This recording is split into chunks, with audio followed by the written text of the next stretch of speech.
Shalom kepada jemaat Abba Love di Bali.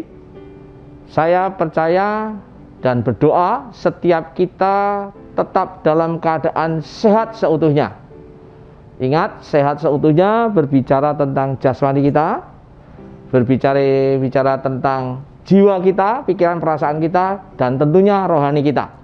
Jangan lupa secara jasmani kita menjaga ini ya.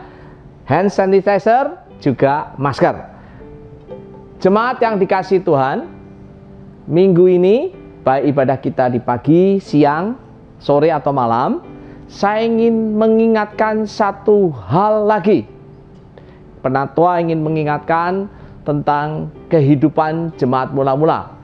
Tema hari ini, minggu ini, kita berbicara tentang doa sebagai gaya hidup jemaat mula-mula. Nah, untuk itu saya ingin mengajak setiap kita berdoa terlebih dahulu.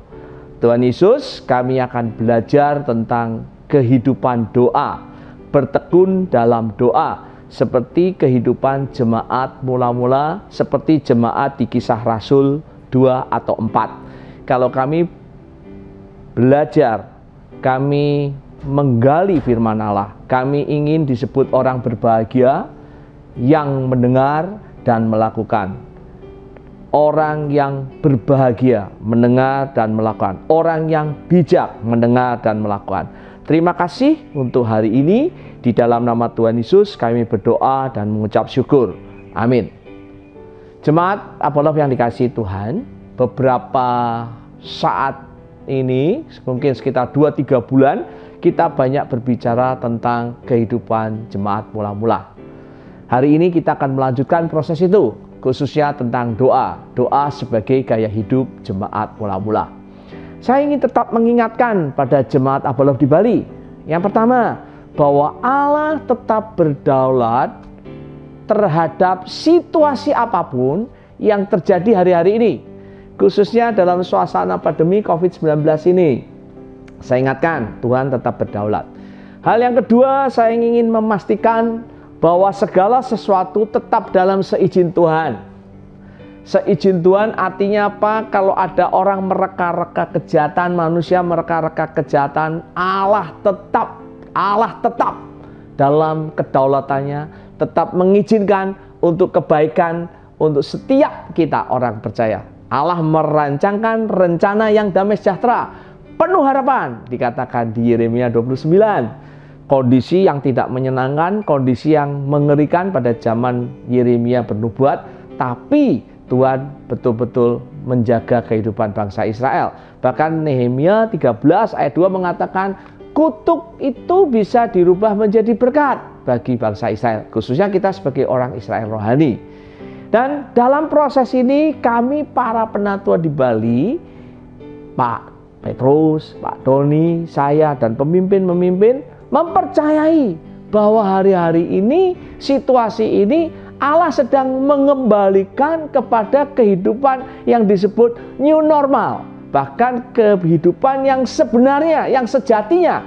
Apa? Yaitu supaya kita hidup sesuai dengan jemaat mula-mula. Nah, kita sudah banyak belajar tentang hal ini. Minggu lalu Pak Doni mengingatkan kita mesti menjadi manusia rohani. Nah, saya ingin mengaitkan kehidupan manusia rohani, rohaninya, spiritualnya yang dibangun. Salah satunya yaitu melalui kehidupan doa. Kenapa? Kehidupan doa adalah kehidupan yang sangat penting di jemaat mula-mula. Kisah Rasul 2, 41-47, khususnya 42, dikatakan jemaat mula-mula itu bertekun. Ingat kata bertekun, saya ingin mengulang sekali lagi. Bertekun itu terus-menerus. Bertekun itu suatu proses yang panjang. Bertekun itu berbicara dari apa? Hari ke hari. Dari apa lagi? Minggu ke minggu. Dari bulan ke bulan, tahun ke tahun.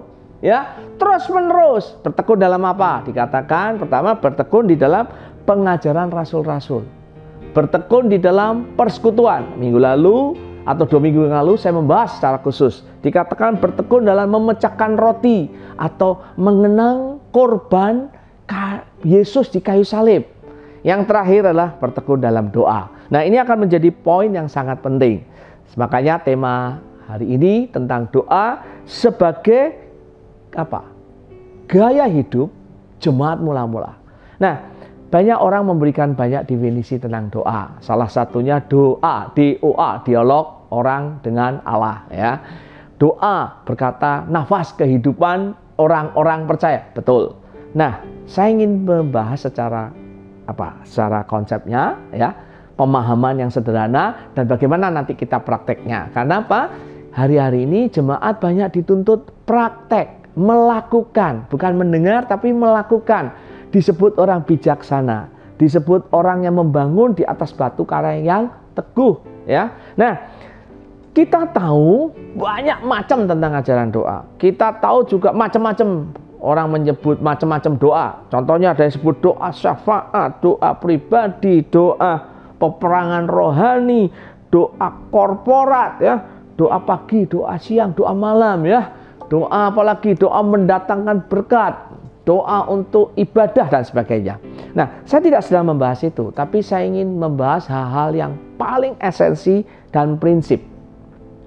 Kalau saya berbicara tentang doa, ada banyak referensi, tapi saya mengambil salah satu referensi yang menurut saya menjadi sesuatu yang paling esensi atau menjadi DNA-nya. Kenapa? Karena yang mengajarkan adalah Tuhan Yesus sendiri.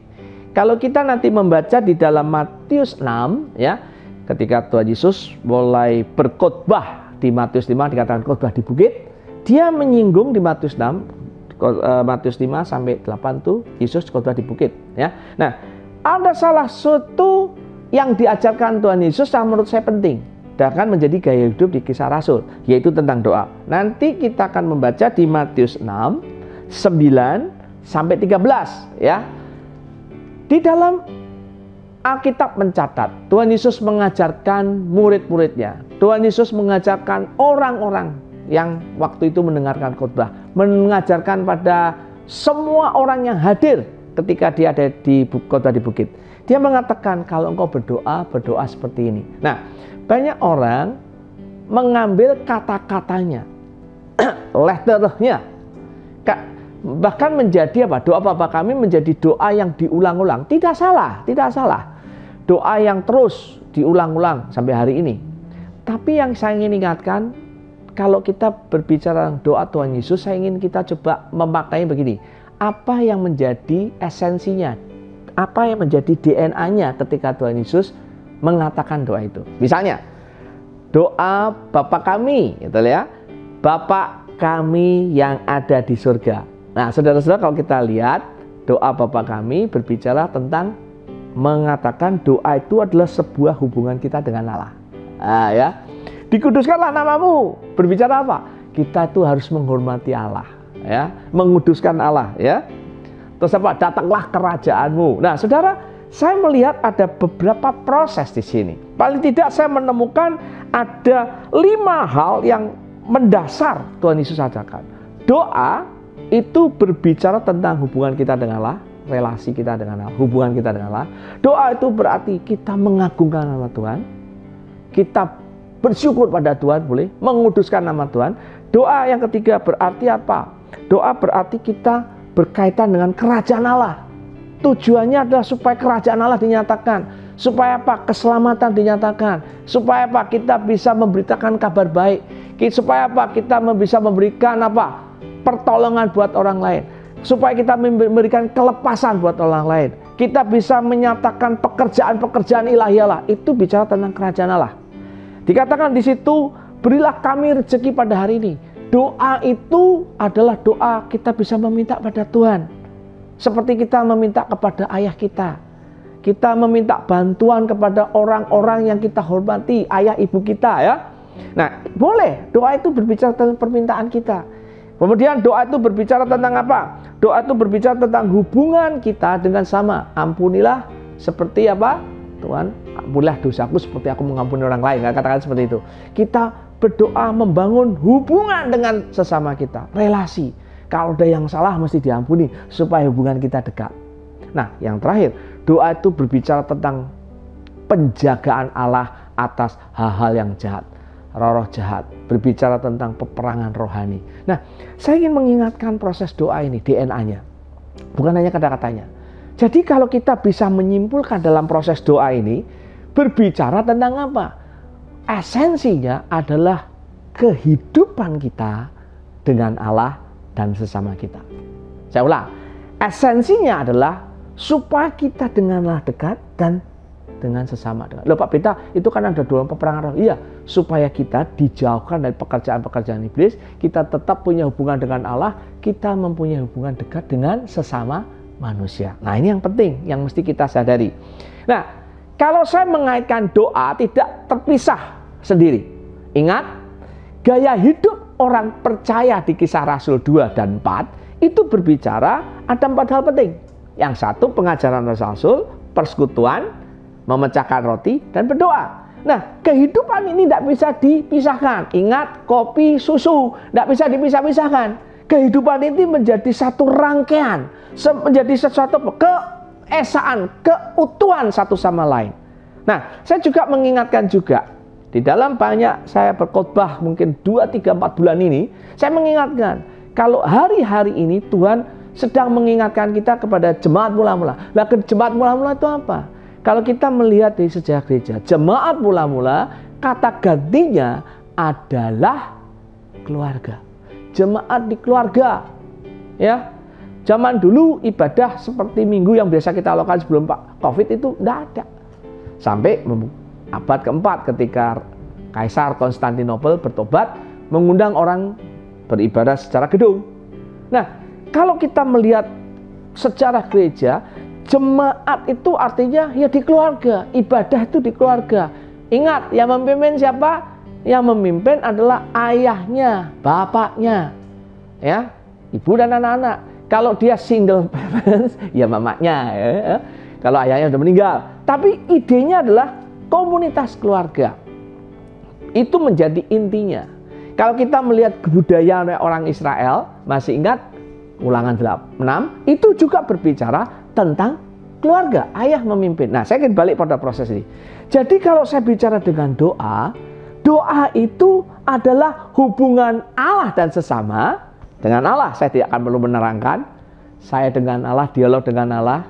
Saya berdoa kepada Allah, bisa mengucap syukur, bisa pengagungan, berdoa supaya kehendak Allah dinyatakan, keselamatan dinyatakan, pekerjaan Tuhan dinyatakan. Saya juga bisa meminta seperti tadi saya katakan. Nah, tapi kaitan dengan manusia apa? Lah ini menjadi prosesnya.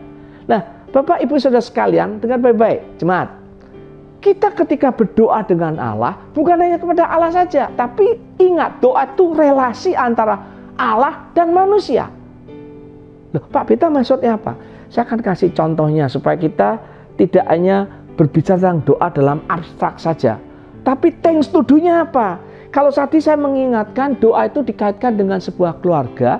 Jadi ketika saya berdoa, itu saya berdoa kepada Allah untuk bagian sesama saya. Saya ulang, kepada Allah untuk dengan orang-orang di sekitar saya. Dimulai dari mana? Ingat, sesama kita adalah keluarga inti kita. Ayah, ibu, anak.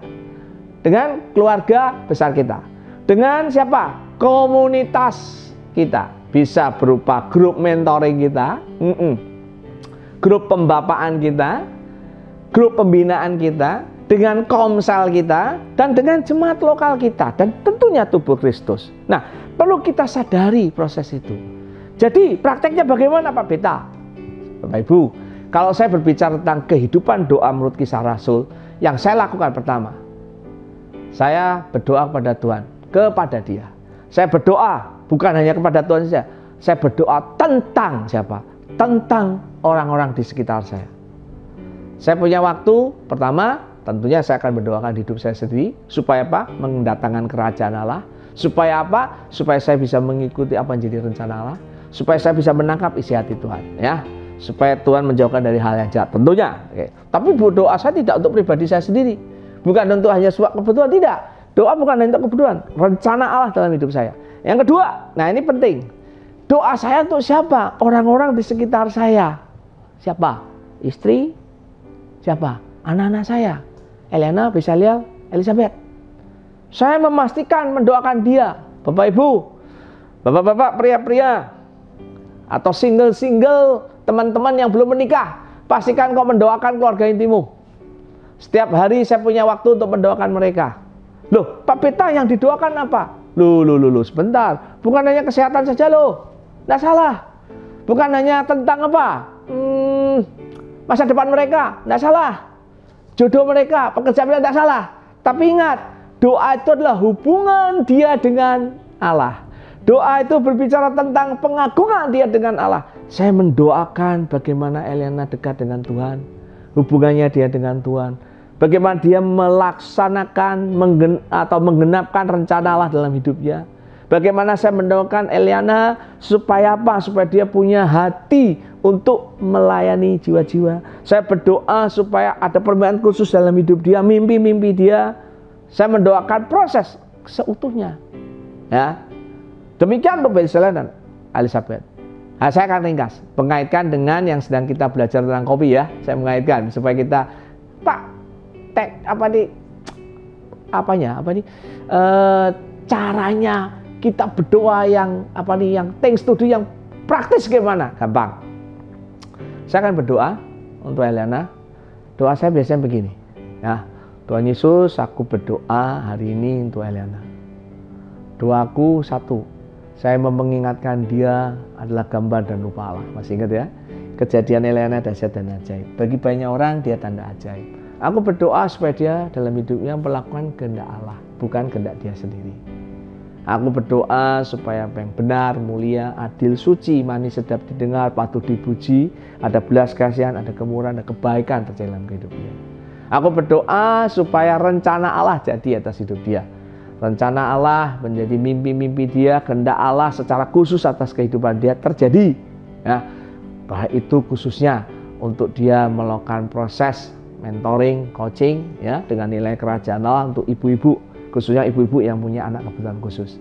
Aku berdoa supaya dia beri inspirasi buat orang-orang percaya melalui apa? Tulisan dia, melalui lagu-lagu yang dia ciptakan. Ya, aku berdoa Tuhan segala bentuk intimidasi pekerjaan iblis, ketakutan, malu, tertuduh, cinta uang, cinta kedudukan, cinta amoritas, ya, duniawi, agamawi, humanisme, aku tolak dalam nama Yesus. Proteksimu yang ajaib, khususnya hari-hari ini terhadap dari sakit penyakit, dari virus, ya, jamur, bakteri, apapun juga. Doa anakmu untuk dia supaya seluruh kehendak Allah jadi atas hidup dia, supaya dia mempunyai proses kehidupan ini, membangun orang-orang di sekitarnya, membangun murid-murid dia, membangun orang-orang di sekitar dia. Doaku Tuhan supaya ketika kami membangun keluarga, supaya nilai-nilai keluarga kami, nilai-nilai keluarga kami tentang keterbukaan, tentang integritas, nilai-nilai keluarga kami tentang firman menjadi yang utama, tentang bagaimana pelayanan itu penting, bagaimana kita menjadikan keluarga sesuatu yang penting, itu terjadi. Tuhan Yesus, aku berkati istriku dalam nama Yesus. Amin. Saudara, saya tiap hari mendoakan itu. Bagaimana? Siapa lagi yang saya doakan? Ya Abel lah, Bezalel, ya, Lisbeth. Ya, saya doakan Abel, khususnya hari-hari dia sedang berjuang dengan komunitas dia, berjuang dengan mimpi dia. Nah, mimpinya dia ingin jadi gembala orang-orang autis, melayani orang-orang autis. Ya, saya berdoa untuk Elizabeth hari ini sedang memikirkan tentang kuliahnya. Nah, Bapak Ibu Saudara, saya kasih praktis apa? Supaya kita membawa kepada Tuhan. Nah, kenapa saya katakan ini membawa kepada Tuhan penting? Ingat, kita ini akan dekat dengan untuk, ya, kepada siapa, dengan siapa, untuk siapa kita berdoa. Kalau saudara berdoa kepada Allah untuk istri, untuk anak-anakmu, kau akan dekat loh saudara. Ya, ada yang berkata, Pak Beta, aku doa setiap pagi sama istri dan anak-anakku, tetap terjadi perang bintang. Maksudnya tetap berantem bagaimana? Ini saya beritahu, situ doa aja perang, apalagi tidak doa, bos. Bro, jemaat, nggak doa lebih hancur lah hidupmu. Betul nggak? Mari kita jangan ditipu iblis. Justru doa itu mendatangkan kerajaan Allah. Doa itu membangun hubungan dengan Allah. Tadi kan ada beberapa prinsip. Hubungan dengan Allah, penghormatan pada Allah. Kita berbicara mendatangkan kerajaan Allah. Kita berbicara tentang permintaan kita. kebutuhan kita, ya. Kita berdoa tentang hubungan kita dengan sesama, tentang penjagaan terhadap hal yang jahat. Bapak Ibu Saudara sekalian, ketika saya mendoakan orang-orang keluarga inti saya, itu menjadi proses yang indah. Dan saya lihat semakin hari semakin baik. Prinsip doa apa lagi? Kita mendoakan apa yang kita pikirkan, apa yang kita doakan. Tuhan menjawab lebih dari itu. Ketika kau berdoa memikirkan, Tuhan menjawab lebih daripada itu. Tuhan menjawab. Kalau doamu tak kasih meteran 5 meter, jawaban Tuhan mungkin 10 meter. Kalau doamu cuma 3 cm, ya Tuhan jawabnya 6 cm. Karena itu Efesus 3:20 mengatakan demikian. Nah, apalagi yang saya mesti doakan? Loh, Bapak Ibu, saya akan berdoa untuk orang-orang sekitar saya. Apa? Tentang tadi mimpinya Eliana, ya. Tentang apa? Komunitasnya. Berdoa tentang apa? Tentang nilai-nilai keluarga. Nah, bagaimana kalau saya di luar keluarga inti? Oh, tentunya mentor saya doakan. Ya, Pak Petrus, saya doakan tiap hari itu. Saya ingat saya tiap hari itu. Terus siapa lagi? Saya doakan teman sepenatua, Pak Doni. Ya, apa jadi mimpi dia, pengharapan dia. Ya, Pak Petrus juga punya mimpi, punya apa? Punya proses dalam kehidupan dia. Siapa lagi? Orang yang teman pelayanan, teman apa? Teman melakukan pekerjaan sama-sama. Selain penatua, saya melayani di mana? Katakan di Pria dengan Pak Andreas. Saya doa. Ya. Apalagi yang saya doakan? Saya doakan mentor menti. Artinya apa? Menti saya. Saya mendoakan orang-orang yang di bawah saya. Ada 25 orang di bawah saya. Ada 6 itu apa? Saya sebut pelatihan, ya, coaching. Teman-teman guru-guru di Tunas Bangsa. Ada yang langsung menjadi murid secara rohani, ya. Dulu saya pernah bersaksi dengan teman Pak Heru, ya. Waktu itu saya berbicara tentang pemuridan, ya saya mesti punya tanggung jawab mendoakan dia dan keluarganya. Jadi doa itu berbicara praktis dilakukan, menyebut nama orang-orang itu. Tentunya nanti Tuhan akan memberikan ide, ada kebutuhan-kebutuhan secara khusus. Pertanyaannya adalah, apakah kita setiap hari membawa itu kepada Tuhan? Apakah kita betul-betul bergumul utus orang-orang itu? Nah, kalau pemuritan sudah, apalagi yang saya doakan? Komunitas sel. Siapa lagi yang saya doakan? Tentunya teman-teman di dalam komunitas sel. Memang ada beberapa di dalam komunitas sel saya, mereka dalam prosesnya menjadi grup pemuritan saya. Tapi ada beberapa orang yang tidak. Nah, mungkin dia punya kebutuhan khusus, saya perlu doakan. Ya, siapa lagi yang saya doakan? Ya dalam konteks jemaat lokal. Mungkin mereka punya kebutuhan-kebutuhan khusus. Khususnya hari-hari ini ya, kita lagi dalam kondisi 2 hal, kesehatan dan ekonomi. Ya, kita berbicara tentang kesehatan dan ekonomi bukan yang mudah di Bali ini. Bukan hanya itu saja, hubungan keluarga juga tidak mudah dengan kondisi hari-hari ini ya, karena ekonomi berat ya, kondisinya tekanannya tinggi, hubungan suami istri dengan anak juga tidak mudah. Nah, itu kita mesti doakan. Apalagi yang mesti saya doakan ya, saya bisa berdoa untuk situasi Kota Denpasar. Nah, mendoakan secara khusus. Misalnya hari-hari ini, nah, saya punya kehidupan doa dengan keluarga. Tidak lama saya ambil 5-10 menit berdoa untuk orang-orang tertentu yang mungkin lagi kena COVID-19, yang dalam ekonomi tertekan. Mungkin ada permintaan-permintaan khusus. Kami sebagai keluarga kenal dengan mereka, kami doakan. Bukan orang jemaat, bukan. Kami membawa mereka kepada Tuhan, membawa proses. Ingat, doa itu kita kepada dengan untuk siapa? Kita akan menjadi dekat. Jika kita doakan kepada Allah, kita dekat Allah. Untuk siapa? Dengan siapa kita berdoa, kita akan dekat. Saya mempercayai ketika doa menjadi sesuatu apa? Kehidupan sehari-hari, gaya hidup sehari-hari. Ingat, gaya hidup itu sehari-hari loh saudara. Gaya hidup itu seperti kita makan, ya. Gaya hidup seperti kita minum, ya. Jadi yang didoakan itu sesuatu rutinitas, ya. Bisa keluarga, bisa teman, bisa bangsa, macam-macam, ya. Nah, saya ingin menutup dengan demikian. Saya katakan tadi, kehidupan doa itu seperti kehidupan 3 bertekun lainnya. Bertekun pengajaran Rasul, persekutuan, memecahkan roti, dan berdoa. Saudara bertekun dalam pengajaran Rasul, salah satunya kan baca firman, ya. Nah, mungkin minggu berikutnya saya akan bahas secara khusus. Bapak Ibu saudara sekalian, kalau Bapak Ibu baca firman, gimana? Apakah seminggu sekali? Saya kira tidak. Kalau seminggu sekali, saya selalu kasih ilustrasi.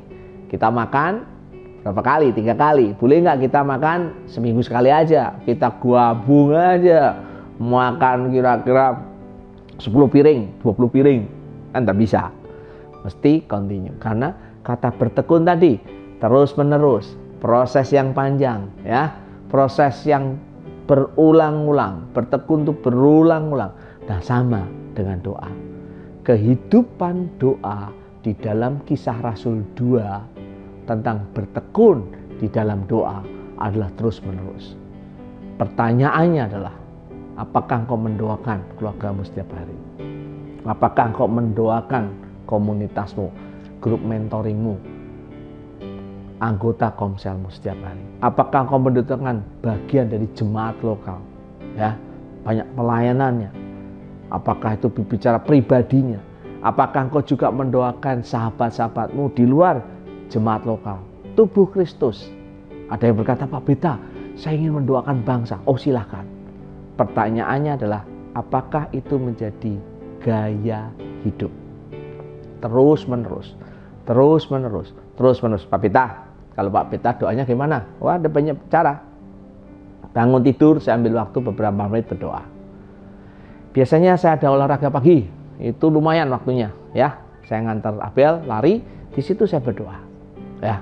Saya gunakan waktu berdoa, sambil jalan saya berdoa, ya. Kadang-kadang saya ada di mobil, ya. Ingat sesuatu, saya doakan. Pak Beta, Alkitab juga mengatakan berdoa dalam bahasa roh. Oh, boleh saja. Ada waktu-waktu tertentu saya berdoa dalam bahasa roh, ya. Saudara, kata pentingnya begini. Saya udah kasih contoh praktis, ya.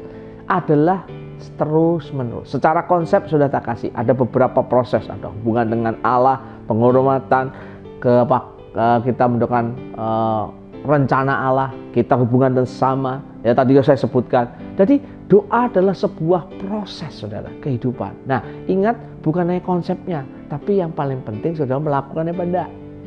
Mari kita lakukan. Mulai kapan? Mulai hari ini.